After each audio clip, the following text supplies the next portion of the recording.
stiamo parlando della fisionomica.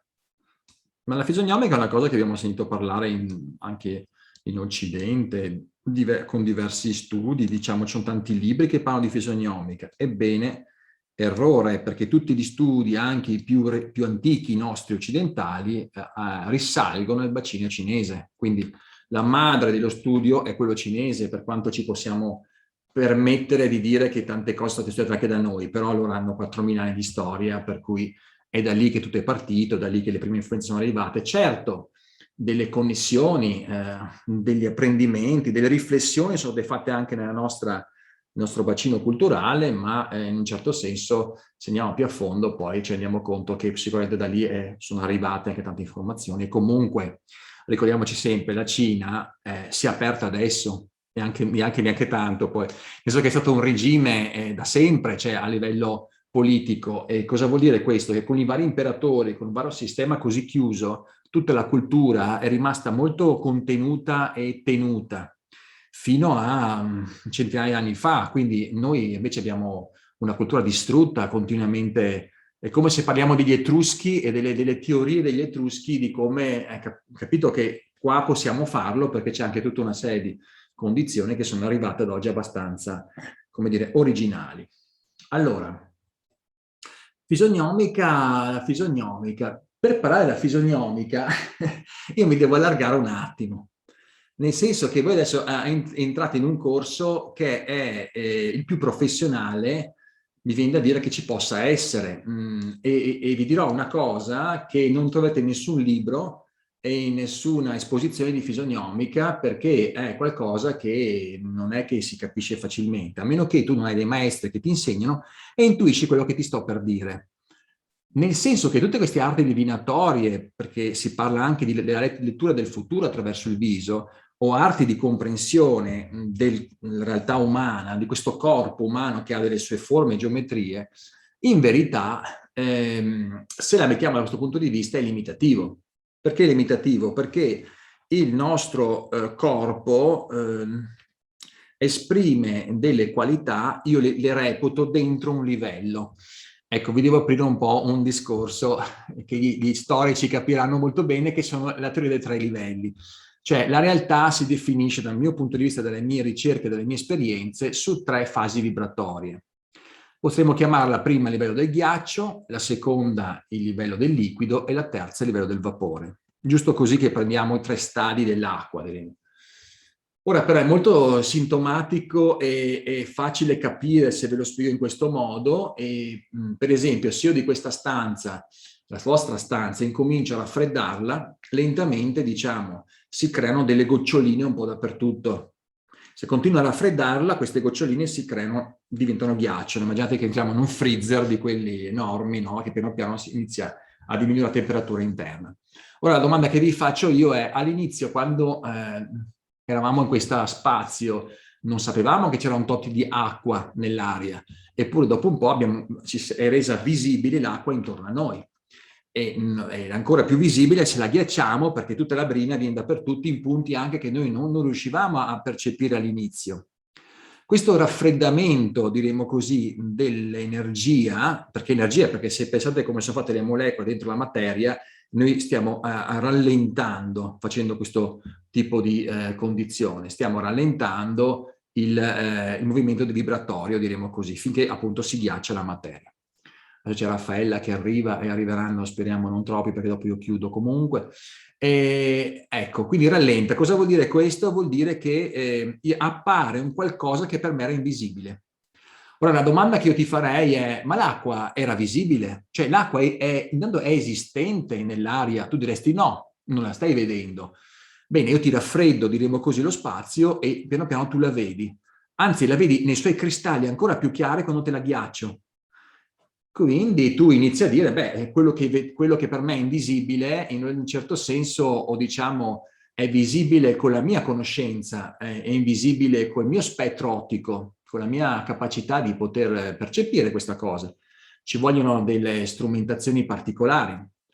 Ok, andiamo a dire un'altra cosa ancora. E parliamo, diciamo, in un certo senso, di come questo vapore Facciamo un po' all'incontrario. Questo vapore a un certo punto invisibile lo iniziamo a condensare. Questo vapore invisibile diventa del liquido e poi diventa ghiaccio.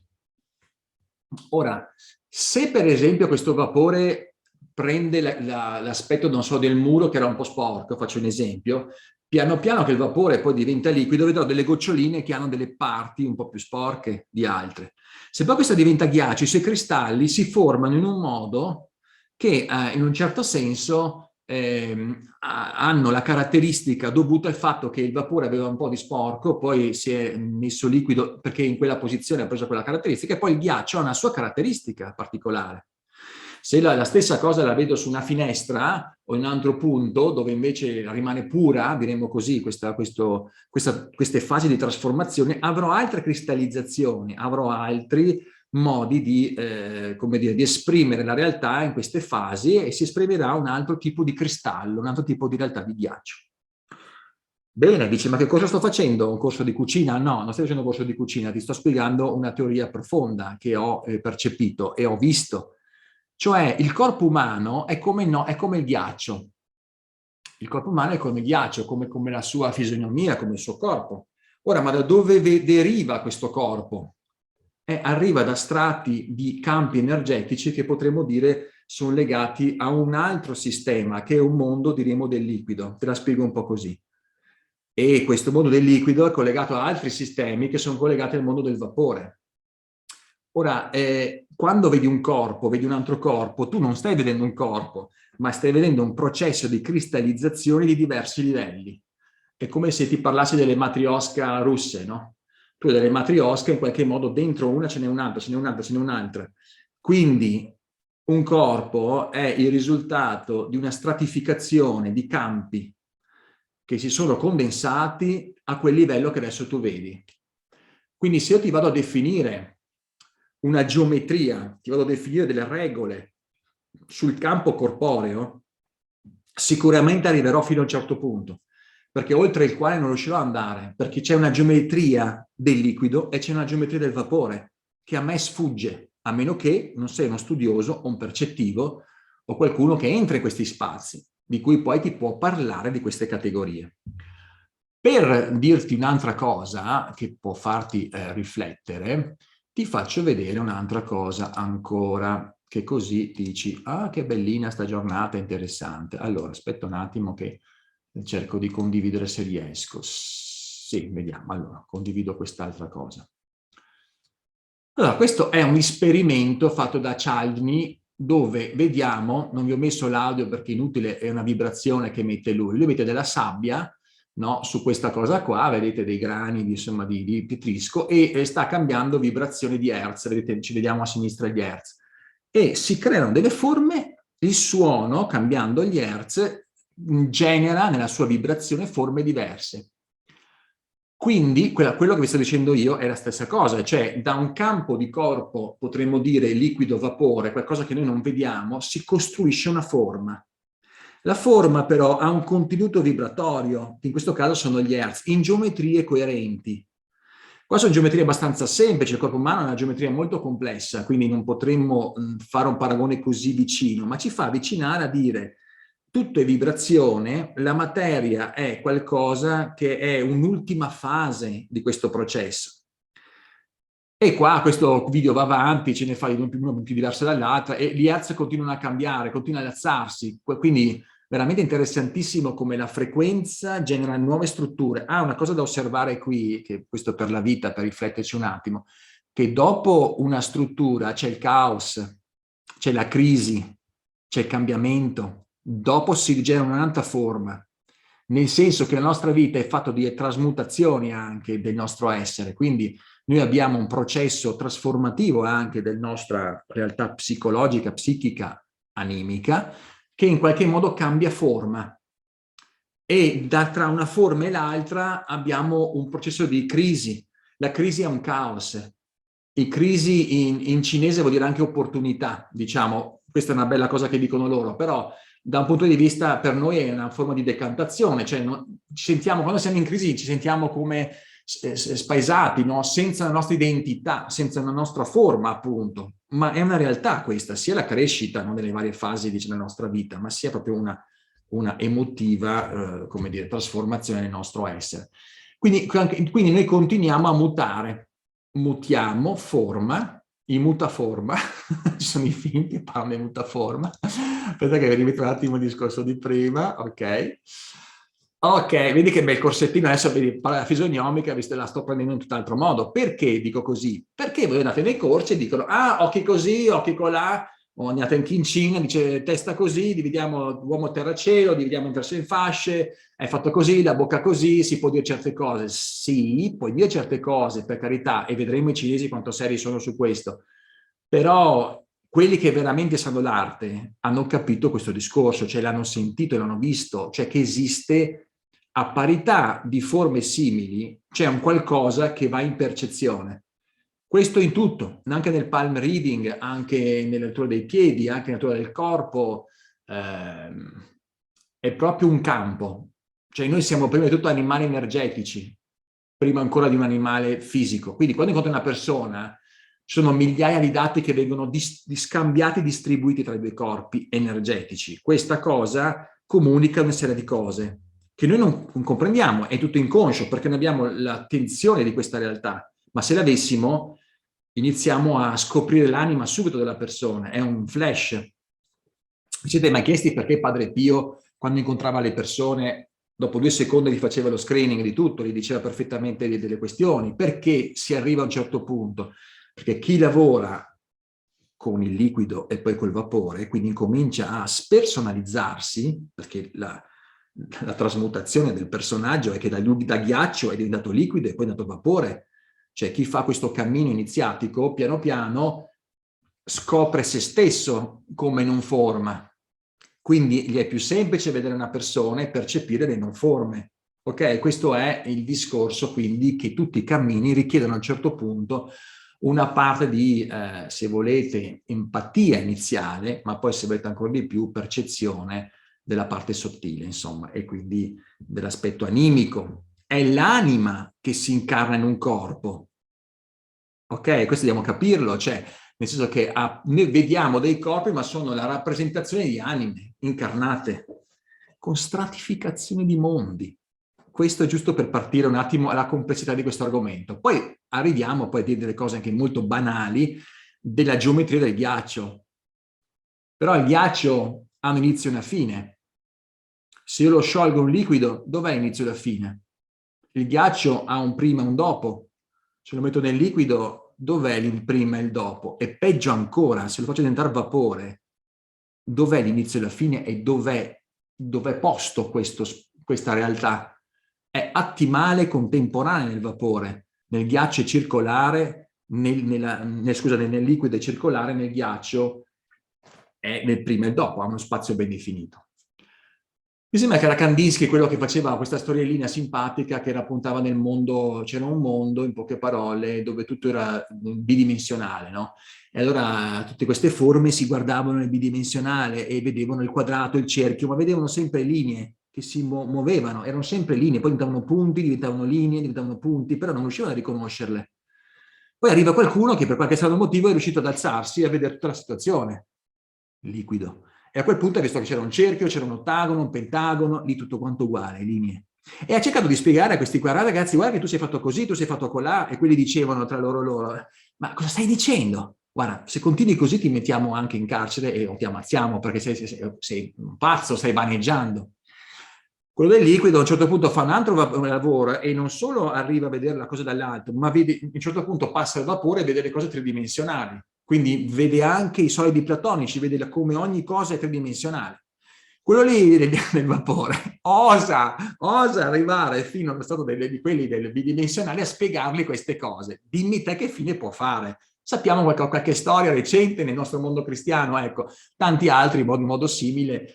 Chi fa dei percorsi particolari poi come fa a spiegarti le cose? È difficile perché è proprio un salto quantico, è un modo di vedere la realtà completamente diversa. Io comprendo, cioè come svegliarsi da un sogno, non so come dire, è molto complesso perché bisogna essere in questa condizione, questo giusto per parlare un attimo, però questo era un cappello, diciamo così.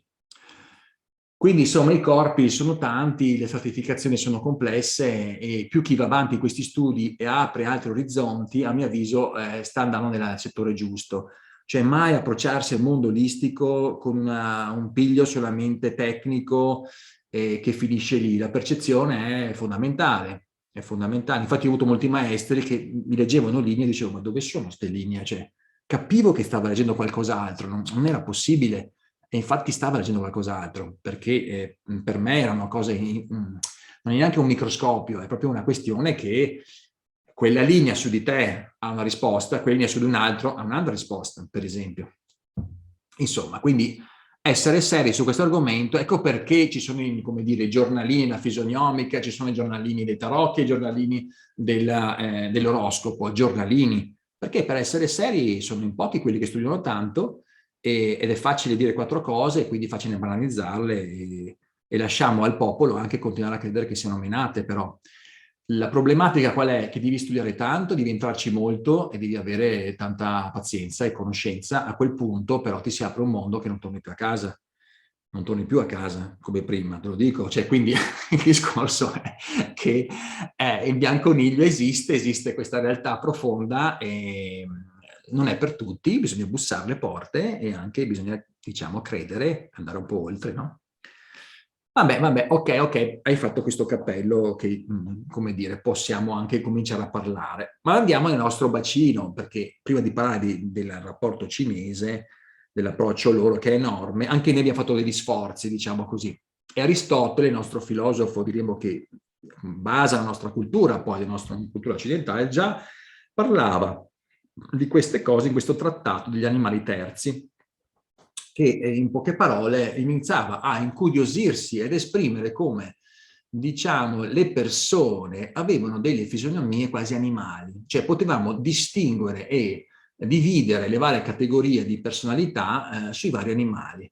E leggendo questo riusciva a leggere anche una forma caratteriale che, interpretandolo, diciamo così, nel linguaggio cinese, io saprei spiegare perché, nel senso che, per esempio, la forza leonina, quindi leone è chi ha un viso leonino, diceva Aristotele, è una persona coraggiosa tendenzialmente. Ora, chi ha un viso leonino vuol dire, per esempio, che ha gli zigomi, queste parti qua abbastanza pronunciate. E gli zigomi pronunciati nel linguaggio cinese vuol dire una persona che ha una certa carisma, comando, forza, coraggio, aggressività anche. Pensiamo anche alla struttura mongola dei visi, che tendenzialmente hanno già un'impostazione in questo tipo, è una struttura di una stirpe coraggiosa come modi, e poi i vari governanti, se andate a vedere, diciamo così, i condottieri hanno tutti questi zigomi molto accentuati, ma anche i guerrieri hanno zigomi molto accentuati. Il coraggioso tendenzialmente è più spigoloso anche. Ecco, iniziamo a tirare fuori dei principi basilari. Per esempio lo spigoloso e il morbido, questo lo vedremo dopo, questo concetto. I principi della fisionomica sono anche molto base, cioè l'energia cristallizzata ha un'origine. Se quell'origine è un'origine dura, diventerà dura anche quella che si cristallizza. Se è un'origine morbida, diventerà morbida. Come? Sotto forma di forme. Se la persona tutta la vita è in dissidio, in attrito, questa energia che ha, questo Qi, è un Qi contorto, annodato si dice in cinese, cioè, e questo cosa porta? Porta degli aspetti anche sul viso, anche sul corpo, dove si annodano queste energie. E quindi vengono poi viste, diciamo così, anche a livello anche visivo. E, ok, quindi allora qua intanto iniziamo già a ragionare un attimo, poi troviamo Cicerone, Tacito, Svettonio, Seneca e Plinio che continuano a fare anche loro degli studi. E, per esempio qua vediamo la raffigurazione del naso ad aquila, quindi un naso che è spiovente e in qualche modo rapace, qua dice, no? Allora sempre parla di persone astute, per esempio dice questi studiosi. In realtà è vera questa cosa, perché un naso spiovente si dice la persona a fiuto e sa carpire, diciamo, sa comprendere le situazioni. Quindi quando diciamo il naso tende ad avere una punta e a allinearsi in un certo modo, ci viene in mente anche qua, lo collego molto, a anche molti cartoni animati che vediamo della Walt Disney che prendono spunto da stereotipi umani di un'idea di e lo portano sotto forma anche di aspetto, diciamo così, esagerato, sotto forma di cartone animato. Per esempio, ricordiamo Aladdin che c'era il mercante, mi ricordo ancora questa cosa, che questi arabi, insomma, che avevano sempre questi nasi un po' spioventi. E il mercante era uno che ci sapeva fare, no? Che ti frega anche un po', però, perché non è proprio il naso spiovente una cosa da fidarsi, diciamo, tra virgolette. Ok, do spunti, diciamo, la realtà della fisionomica ha miliardi di informazioni, però voglio solo un attimo interpretare questa cosa che questi studiosi hanno tirato fuori, e poi vabbè, le varie.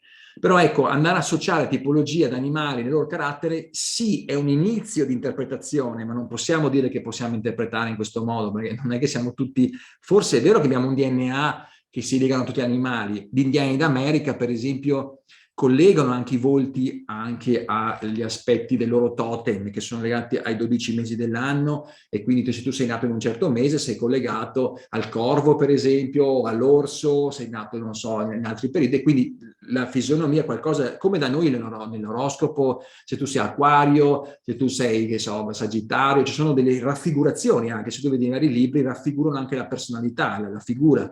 Tutto questo perché? Perché la vibrazione. Dimmi, Valentina, vuoi dire qualcosa? Vai. Sì, a questo punto mi veniva in mente anche tutta la commedia, cioè le maschere della commedia veneziana, dove ci sono degli aspetti, ricordavo questa del naso adunco, la maschera tipo del Brava. medico della peste, Vero, vero, vero. cioè Che, questo ricollegamento un po' archetipico, se certo, vuoi. brava, brava. Infatti, cioè, i cinesi a monte, da dove hanno studiato sta cosa? Beh, è una parte di intuizione, ma i cinesi è una cosa impressionante è che loro non è che vanno tanto alla leggera, cioè loro vanno giù di statistica. Quindi loro continuano a vedere quello che succede, chi sono gli imperatori, chi sono i guerrieri, chi sono i condottieri, chi sono i mercanti e fanno una statistica dei volti. A quel punto viene fuori tendenzialmente una caratteristica. E diciamo, è vero anche che possiamo associare la cosa, questa caratteristica si collega al fatto di stereotipi che sono innati in quella trasformazione, diremmo così, dal nostro vapore alla nostra configurazione del ghiaccio. Anche Leonardo da Vinci, faccio questo cappello perché uno dice no, è tutta cinese sta cosa, e no, non è cinese, questa è umana, cioè la ricerca di questa cosa è umana, e nei vari bacini del mondo si è ricercato questo. Certo che la Cina, se volete, abbiamo più storia, ma questa è una storia dell'essere della vita, diremo così, di chi vede oltre. Leonardo, io l'ho studiato in architettura e ho fatto un esame di storia dell'arte, mi ricordo, e la cosa interessante è che quando ho letto questa cosa qua mi ha molto affascinato, perché Leonardo apriva i cadaveri, era una cosa illegale per un periodo, e solo i medici potevano farlo, apriva i cadaveri per poter studiare il corpo. E a quel tempo non è che c'è la conoscenza di oggi, è venuta da lì quella conoscenza, quindi tutti i disegni, di come, cioè era come da scoprire il corpo. Immaginate, abbiamo un corpo e uno può iniziare ad aprirlo e dire ma come cavolo siamo fatti? Cioè non ti verrebbe la curiosità, invece di andare sulla Luna vai dentro il corpo, perché comunque è la stessa cosa, no? Abbiamo un mistero incredibile. E quindi cosa faceva? Apriva questi corpi perché cercava i moti dell'animo. Questo è quello che diceva lui, i moti dell'animo. Quindi i moti dell'animo, cioè cosa vuol dire? Cioè, vuol dire che cercava come cavolo è che un corpo si muove, cioè che cos'è che lo rende vivo e come mai ogni corpo è fatto così, dov'è il suo motore? E caro mio, il suo motore è da ben altro spazio, il suo motore, no? E ovviamente Leonardo lo capiva, ma voleva trovare le tracce di questo. E ovviamente anche lui si imbatte e inizia a disegnare dei volti, delle caricature. Però le caricature che fa sono appuntate anche con dei concetti. Per esempio, quando un volto troviamo un mento pronunciato, vuol dire una persona molto terra-terra, come dire, sì, un po' rude in certi aspetti, un po', ecco, molto pragmatico, molto pratico. Perché questo? Perché la conosco la conoscenza, è perché l'uomo viene diviso in tre fasce, la parte alta è cielo, la parte centrale è l'uomo, la parte bassa è terra. La parte bassa è terra, e terra cosa ci richiama? Terra ci richiama l'aspetto del corpo, del fisico, della parte pratica, vedremo, sono sempre tre livelli che nel Feng Shui e anche in altre discipline vengono considerati. Ok, poi vediamo qua per esempio il labbro pronunciato sotto rispetto a sopra, la fossetta nel mento, tutte cose insomma che lui notava e cercava dalla creatologia, un po' da una statistica sua, di trovare un po' delle definizioni. Peccato che se sapeva che c'erano 4.000 di storia cinese, cioè faceva un po' prima, perché era veramente complesso. Questa cosa si dimentica un po', no? E a un certo punto va avanti, perché ognuno tira fuori la sua cosa, ognuno la studia a suo modo. Per esempio abbiamo Cesare Lombroso che nella mia città, dove vivo adesso, ecco, è il precursore della criminologia, perché poi vedete queste arti qua sono entrate nel mondo della criminologia, perché in qualche modo uno diceva perché mi interessa la fisionomia? Ci sono molti bei film anche che fanno serie televisive dove si guardano i segni nascosti, PNL, la parte diciamo del paraverbale, tutte queste cose qua, perché giustamente si può leggere l'anima anche attraverso tutti questi segni. E Lombroso però ha fatto uno studio di tutti i criminali, cioè quindi lui ha preso questa statistica, no? Dice ok, per tutti i criminali guardo un attimo le facce che hanno e vedo se trovo qualcosa dietro a questo. E divide diciamo, le figure in diverse parti, però è abbastanza categorico all'inizio, dice che quando uno nasce con quei segni rimarrà per sempre così, proprio da un aspetto escatologico fisso, e quindi inizia a dire che tutto questo era molto fissato. Poi alla fine della sua vita cambia un po' idea, ma ovviamente sì, noi siamo in trasformazione e ovviamente bisogna intrecciare diversi livelli, non è che puoi vedere solamente il ghiaccio e fermarti lì, perché noi siamo tanta roba, quindi la scienza non potrà mai essere conoscenza e quindi avrà sempre anche nella sua come dire, qualità tecniche di individuazione degli strumenti che sono legati al mondo del ghiaccio, di una realtà del ghiaccio, di un pensiero del ghiaccio. Non si può uscire, devo avere uno strumento del liquido a quel punto. Quindi userò cosa? Le percezioni, userò la pranoterapia, userò altri concetti di percezione. Quindi quella percezione lì di altri concetti mi fa sentire queste cose. Ma allora parliamo di altri strumenti e non siamo ancora, diciamo, tendenzialmente a questo livello umanamente, siamo molto dentro al concetto del ghiaccio, quindi è difficile anche andare un po' oltre. Però interessantissimo perché si trovano comunque i segni, una percentuale, un 60-70%, beh, non è male perché si inizia a individuare. Ok, ma andiamo ai cinesi allora.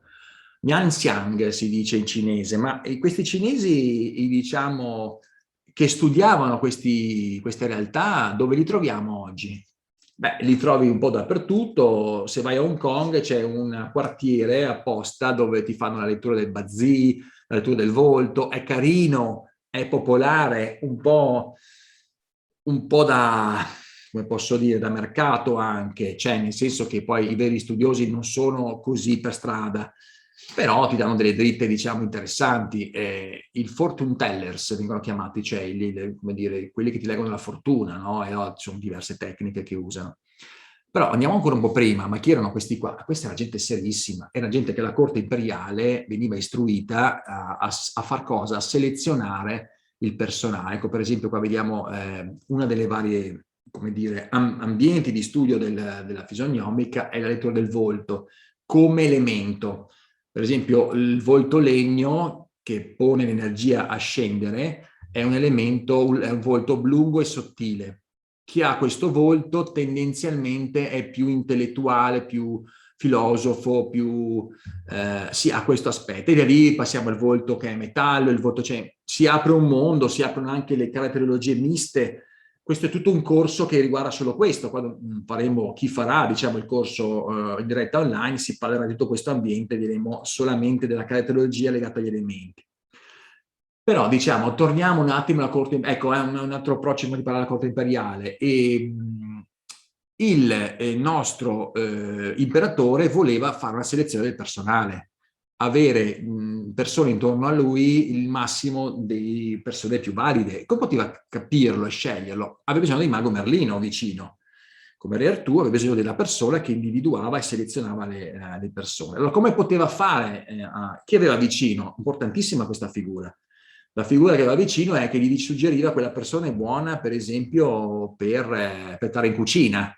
quell'altra poteva essere buona perché era un condottiero valido, o quell'altro era buono perché era uno stratega. Come poteva vedere queste cose? A parte delle cose pratiche, però già la selezione veniva fatta anche da piccoli, poteva vederlo dal viso. Solo che un tempo non c'era la data di nascita, cioè non era una cosa come oggi, quando tutti nasciamo, abbiamo la data di nascita così precisa. Quindi la lettura del viso è diventata molto importante, in voga per un grande periodo. E tu ti chiederai, ma perché non leggevano il palm reading anche le mani? Perché tutti i segni sono anche qui. E perché non abbiamo nessun testo che legge i piedi? Perché c'è la riflessione plantare che dice delle aree di organi, di zone, ma non ti dice come è fatta la persona a livello di personalità e non ti dice neanche la temporalità, nel senso che cosa succederà a 40 anni, a 30 anni, non c'è niente di tutto questo. Perché non c'è niente? Perché non potevo dire alla persona, scusa, ti devi le scarpe che ti guardi i piedi, cioè non potevi vedere questi aspetti intimi. Quello che potevi vedere era semplicemente il viso, che era la prima cosa che potevi vedere nella persona, e quindi è lo studio più grande che è andato avanti. Ma io ti dico che anche nel piede c'è tutto questo. E tutto questo c'è anche lì, come nelle mani. In ogni parte del nostro corpo è nata l'iridologia, con tutto quello che c'è dentro gli organi e il resto, potremmo vedere la personalità, è nata anche la parte della lettura dell'orecchio, cioè come scienze nostre moderne. Quindi tutto in tutto, in alto c'è in basso, Ermeto Trismegisto, e ogni realtà è un ologramma delle realtà. Ok, che bello, va bene. E quindi il viso è la cosa, diciamo, principale che noi possiamo in realtà vedere. Ecco perché c'è questa specializzazione sul viso.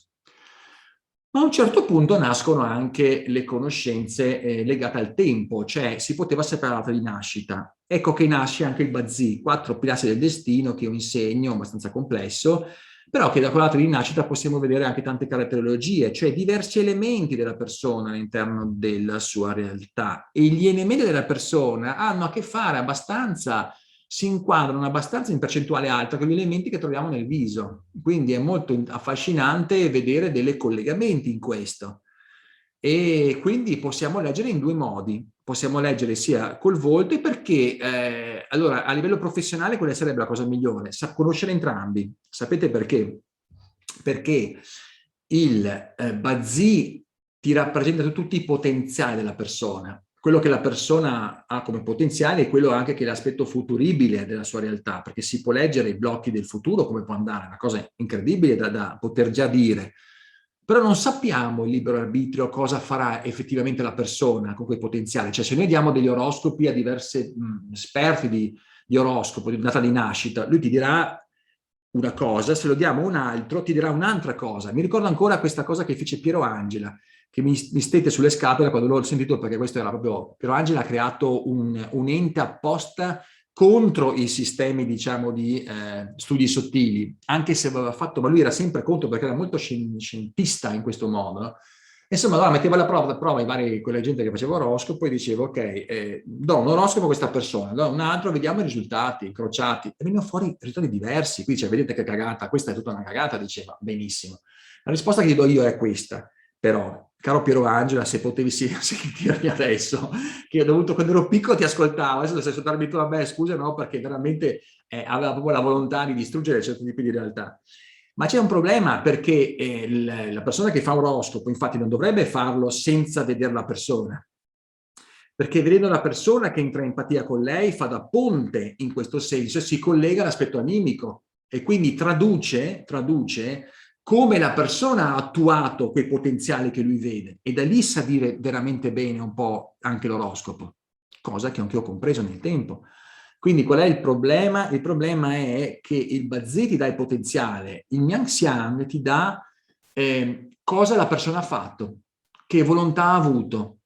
Facciamo un esempio, è un treno che passa, una persona può diventare uno scienziato, però ha deciso di stare con la famiglia e non partire per studiare. E beh, sarà bravo a stare in famiglia, a fare i calcoli, ma non diventerà quello scienziato che poteva. Sono anche scelte.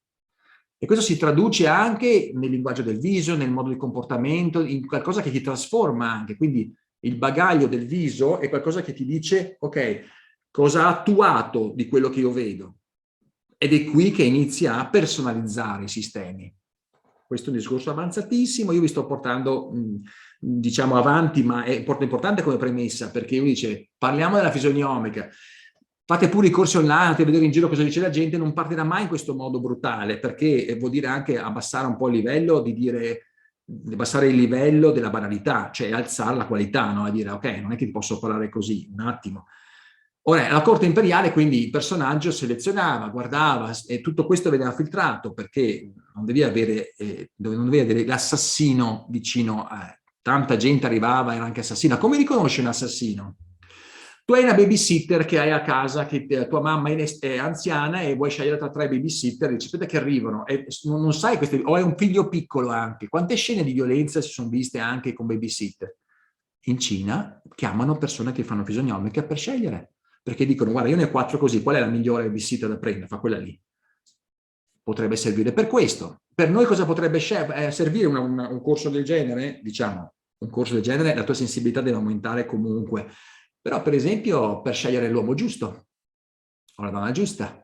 Tu dici, ma sì, la sento col feeling, la sento con la... Sì, ma quanti errori abbiamo fatto? L'ha sentito col feeling? Cioè, prova a vedere la tua storia, no? Quanti amori, quante distruzioni. Se avessi avuto un po' più di conoscenze, ma chi è che poteva dartele? È il saggio del villaggio doveva essere quello, no? Al tempo, che diceva, quella lì, con quello lì no. Invece si sposava per complicità, per mettere insieme i regni, bla bla bla, e noi ci troviamo a 20 anni con l'orologio biologico che già siamo vecchi, basta, a un certo punto qua bisogna conguagliare, trova qualcuno, fai figli, fai sta cavola di famiglia che la fanno tutti, come fai il battesimo, quando sei piccolo che lo fanno tutti, il battesimo si faceva a 18 anni, con l'età di Cristo, non da bambini. E questa cosa del sposarsi è un punto di raggiungimento, il matrimonio, non è una cosa, non è un punto di inizio, dovrebbe essere un cammino di vita e poi ci si sposa quando veramente hai raggiunto maturità, comprensione, bla bla bla bla, tutto quanto sociale questi sistemi. Infatti grandi casini perché non abbiamo conoscenza. E che i nostri genitori ce l'hanno, figurati.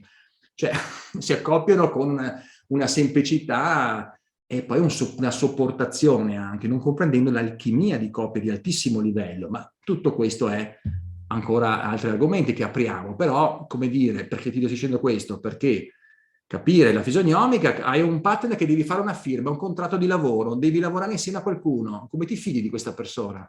Come puoi sapere che questa persona andrà bene? Vuoi dare i tuoi soldi che fa trading in borsa a un trader? Come ti fidi di lui? Devi avere qualche conoscenza, perché se no, conoscenza percettiva. Questo nel tempo ti fai la tartaruga, ti fai le rughe della tartaruga, comprendi un po', ma è a quel sesto senso, ma è un po' a pelle, no? Qui il nostro personaggio, diciamo, selezionava, diceva, fondamentale, quindi Mian Xiang al tempo era un'arte molto importante. Corte dell'imperatore era qualcosa, diciamo, di veramente di alto da tenere in considerazione. Vabbè, ok, dai, questa qua è fisionomica, abbiamo capito, però io volevo sapere un po' se le rughe mi puoi toglierle, se va bene il naso così, entriamo nel mondo dell'estetica e lasciamola lì, cioè il mondo della fisionomica entra solo in questo, ma la bellezza come sono fatto, mi taglio i capelli, mi metto così, le sopracciglia se devo tagliarmele, eccetera, eccetera. Questo è il mondo che tutto gira nei giornalini. Oddio, come si è trovato lui, è bello perché ha il mento così, alto un attimo. In Cina hanno fatto questo sistema computer su 10.000 persone, hanno messo questi dati dentro il computer sulla base della fisionomica per vedere i potenziali assassini o potenziali crimini. È sempre il stesso criminologo. Bene, questo sistema l'hanno fatto e hanno azzeccato l'80% delle persone. Come hanno fatto? Hanno messo i dati dentro. Cioè, quindi noi non sappiamo niente, ma in realtà questi sistemi sono invece consideratissimi dai servizi segreti, da tutti i sistemi. Ma ben venga che la gente non capisca. Non sono tutte cose che si possono dare in giro. Infatti io neanche nei miei corsi non sono sempre mai così tanti. E non è una cosa anche semplice anche da avvicinarsi, e intanto anche da qualcuno che te la spieghi bene. Ma perché? Perché chi la conosce bene non siete sicuramente voi e neanche io, ma sono team di persone che utilizzano sistemi molto complicati. E questo perché cosa avevano fatto in questa, una delle cose che avevo letto in questa situazione cinese, di questa specie di analisi, è che la parte bassa qua delle guance hanno guardato anche il livello di dove era questo punto. Tu puoi immaginare che nel tempo tu hai crimini, uccidi persone, o non so, hai truffato, cioè sicuramente non fai una vita felice. Cioè è difficile che una persona sia così serena in tutti questi conflitti, perché sono conflitti, sono lacerazioni che crei, quindi è inutile che ce la raccontiamo. Quando ci sono conflitti ti arrivano conflitti, vivi un mondo di prigioni, conflitti, quindi ti si abbassa un po' questo livello. Cioè in certe rughe il viso è un campo di battaglia come, della nostra battaglia. Il viso esprime tutte le nostre emozioni, i segni delle nostre emozioni. Quindi porta fuori tutti questi campi e come dire, non puoi... natura e verità, mi ricordo questo maestro giapponese mi rispondeva in questo modo, natura e verità. Cioè tu non puoi fingere di fronte all'energia e di fronte alla natura delle cose. Cioè noi possiamo anche raccontarcela, ma il nostro corpo parla. Noi possiamo anche raccontarcela, ma la nostra energia parla. Altra bellissima frase cinese che dicono: i bambini imparano dalla schiena dei genitori. No, faccio sempre questo esempio, no? Guarda che fa male fumare, mi raccomando, attento, cioè che questo, ecco, questo per dire l'incoerenza. Infatti la cosa che tutti abbiamo più subito è la non coerenza. L'educazione più valida è quella coerente, anche se semplice, ma quando un genitore rimane coerente, questo arriva di brutto. Tu puoi raccontare tutto quello che vuoi, ma alla fine la tua coerenza, no? Quindi alla schiena i genitori imparano, come dire, si guardano lì e dicono, sì, ma cosa fa mia madre, cosa fa mio padre effettivamente, cioè com'è che vive queste cose? Ed è quello che ti arriva, che assorbi. Quindi diciamo che questo discorso di natura non possiamo fingere, è in noi, come la vibrazione della voce. Voi non sapete, io quando mi parla qualcuno al telefono, dalla voce sento tantissime cose. Una voce un po' così, una voce un po' alta, è una voce trattenuta, diaframma è compresso, quindi l'energia è trattenuta, no? Una voce troppo baritonale, sicuramente che questo ha dei problemi. Io dico una voce vibrante, una voce che ti arriva, è una voce lavorata, la chiamo, cioè una voce che tu senti che la persona, tanto quello che dice è quello che pensa, per esempio. Cioè, una voce che sfugge è una voce che uno dice e non sa neanche, cioè si sta rincorrendo le parole, ma anche la vibrazione. Nella medicina cinese tradizionale c'era il polso, il cuore, il battito, ma c'era anche la voce, cioè si ascoltava il suono, perché voleva dire polmoni, vuol dire, ma vuol dire anche come sta la persona, come rauca, com'è, ci sono tante vibrazioni, quindi entriamo in mondi, continuiamo a entrare in mondi qua, bellissimi, ogni cosa ha la sua realtà. Per complicarmi la vita, io siccome non ho studiato solo questo, mi sono messo a fare 10 anni, 9 anni, diciamo, di core energetica, che è un percorso bellissimo che ho fatto, che mi ha aperto il cuore. Ho fatto 9 anni di arti marziali con un maestro giapponese e lì sono andato nel mondo della cultura orientale, cinese e giapponese, perché in qualche modo si collegano. Poi ho fatto invece, diciamo, sono andato counselor l'origine è William Reich, che è guardate che capelli che ha, era uno scienziato pazzo, no? Era un personaggio ha fatto setto l'energia, gli organi, dovete un po' studiarlo sto Reich, è veramente un personaggio che fu incarcerato, ha avuto una vita incasinatissima perché diceva cose veramente avanti di brutto e lui studiava il corpo, le varie fisionomie. Io ho studiato con, diciamo, John Pierrakos e la situazione successiva che ha creato la core energetica. Forse voi conoscete la bioenergetica, che è abbastanza più famosa, ma sono le due estrapolazioni. La bioenergetica, a mio avviso, è un po' più fisica. La core energetica è un po' più spirituale, perché Eva Pierrakos, che era la moglie di John, era una canalizzatrice, canalizzava una guida e ha fatto dei libri che sono tradotti nel Sentiero, lo trovate in edizione, non mi ricordo di che cosa, Crisalide mi sembra, bellissimi, se volete vedere Eva Pierrakos, leggete qualche libro di quello che sono molto densi ed è canalizzazione di questo. Comunque John Pierrakos, io ho fatto anche questo percorso e veramente tra pianti e urlate, poi usano di tutto e di più queste tecniche psicoemotive, per cui non pensate che c'è il cognitivo che tu racconti, c'è il terapeuta che ti mette le mani dentro le viscere e tu stai urlando o ti fa battere un cubo e di dire a tua madre tutto e di più, cioè veramente una cosa al limite del figurabile. Ma io devo dire che ho fatto un percorso lì che ho veramente sbloccato delle cose che non avrei sbloccato se non facevo questo tipo di realtà. Ma cosa mi è servito anche? Cosa ho scoperto? Da lì ho scoperto che le strutture caratteriali, che sono 5 strutture caratteriali, diciamo, della fisionomica, diciamo, di John Pierrakos e di Reich, si potevano anche collegare a 5 strutture di ambienti della casa, di cui la mia collega Monica Ma fa un bellissimo corso che è psicoterapeuta di questo tipo di realtà qua. Però voglio dire quindi che anche il corpo è una cristallizzazione dell'anima e sia Iva che John parlavano di questa cosa, cioè che quindi proprio, e non solo, ma il corpo qualifica un carattere e la casa quello è il mio passaggio successivo come architetto studioso, ho collegato come quel corpo, quella personalità ha un tipo di casa, quindi potremmo dire che avremo 5 tipi di case con certe caratteristiche. E non ci andiamo molto lontano a scoprire questo, siamo già riusciti a fare bellissimi lavori di laboratorio. Però in questo ambito voglio dire come anche il corpo quindi è un qualcosa di molto interessante che esprime un nostro modo di essere. Noi eravamo in mutande quando faccio questi lavori, in mutande ci guardavano tutte le fasce corporee, come erano fatti, le cicatrici energetiche, quindi questa cosa qui è stato un lavoro molto imbarazzante e molto anche potente, perché nel corpo cicatrizzi questi livelli, nelle contratture, nel come sei, nelle curvature, perché sono parti ossee proprio, che non è che tu puoi far finta di non vederle, cioè, o far finta di non, puoi far finta di, come dire, di camuffarle, vengono fuori. Ecco perché l'energia non mente, l'energia non mente, ok?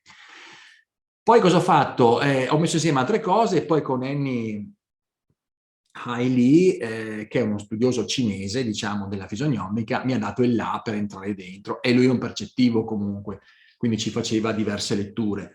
È stato un bellissimo training anche con lui, anche questo è stato importantissimo per dare questo corpo di studio che quindi è un misto tra percorso spirituale, è un misto tra un qualcosa che si lega appunto all'aspetto psicosomatico e diciamo come base però tiene l'aspetto di tradizione. Poi sono andato comunque in Cina, ho conosciuto anche altri master, ho preso altro materiale, insomma, per riuscire a fare questa cosa qua. Ok, che bello, hai fatto una bella presentazione. Adesso però arriviamo, diciamo, a utilizzare qualcosa, dacci qualcosa per cominciare. Va bene, questo è veramente, come dire, delle briciole rispetto a quello che può essere un corso completo, però ve lo do volentieri e incominciamo a dire, ok, se dovessi incominciare ti direi le cose più banali in assoluto, ma non perché sono banali e non sono valide, le basi ti direi, le basi da poter leggere velocemente. Con questo come dire, chat che facciamo insieme, tu uscirai che hai già delle basi, pensa un po' cosa ti sto dando, cioè non è che esci, vabbè, hai solo il discorsino fatto. Cosa devi fare? Allora, devi prendere i dati di chi? Beh, di quello che vuoi studiare, di te, della persona.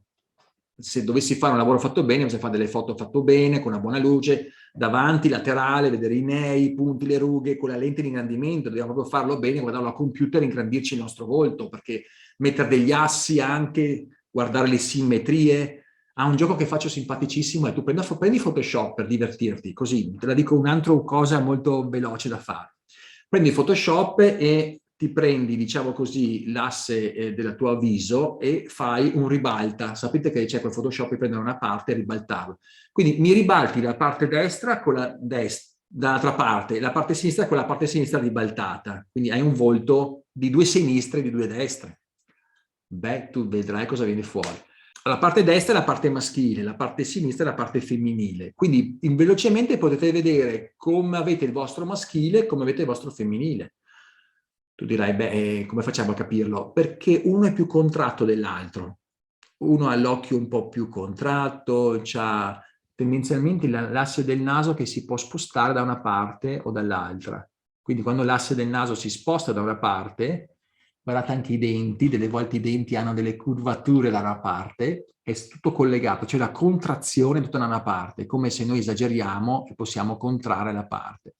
Però insomma ci sono volti veramente che tu vedi questa cosa chiara, che una parte si contrae. Quando si contrae vuol dire che il femminile è stato contratto, cioè hai avuto, ecco ti potrei dire questo, no? Prova a pensare nella tua storia della tua vita corporea, se la parte sinistra ha avuto più acciacchi o la parte destra ha avuto più acciacchi, organi, parti, botte, ecco, identifica anche questo, perché non è una sincronia così a caso il fatto che una parte del corpo continui a prendere botte, il piede, la gamba, pensaci. Insomma, è collegato. La contrazione, quindi quando tu aprirai queste due parti, vedrai un viso più bello e uno più contratto. Quello più contratto ti sta parlando di qualcosa, di una parte della tua realtà. Ok, prendere però i dati, allora anche il naso come è fatto, questo ovviamente è la parte iniziale del corso perché bisogna cominciare a prendere i dati seriamente, quindi le linee, se sono delle dobbe, quanto è grande, cercare di studiare un po' le geometrie perché bisogna un po' arrivare, ed è spiegato molto bene, ti spiega per ogni cosa come prendere tutte quante i propri dati, quindi ti accompagna passo per passo. Ok, il mento, guardare la composizione, struttura di fronte, di lato, eccetera. Perché prendere questi dati? Perché la prima cosa che bisogna guardare, ecco, troviamo sempre questo cielo, uomo, terra, su questi tre livelli. Cioè il cielo, la parte alta fino alle sopracciglia, poi fino alla punta del naso, Poi abbiamo la parte dell'uomo, la parte centrale, appunto fino alla punta del naso, e poi abbiamo la terra. Allora, il cielo è intelligenza, la logica, la conoscenza è la parte alta. Gli occhi e il naso sono la sensibilità, i sentimenti e gli stati d'animo. La bocca è l'istinto, la praticità, la fisicità e la sessualità. Bocca, mento, terra, tutta la parte sotto. Ok, allora ci torneremo fra un attimo su questo e la mia tecnica è una tecnica divertente, cioè come quando andiamo al mare che troviamo quello che ci fa le caricature. Proviamo a pensare adesso di farci una caricatura noi, quindi cominciamo a divertirci un attimo e a esasperare una parte nostra. Non siamo in tanti, quindi possiamo divertirci un attimo e ci chiediamo, se dovessimo esasperare una parte nostra così, per partire intanto, avere almeno un minimo di composizione, cosa diremo di Emma? Diciamo, qual è la parte che più vi viene all'occhio?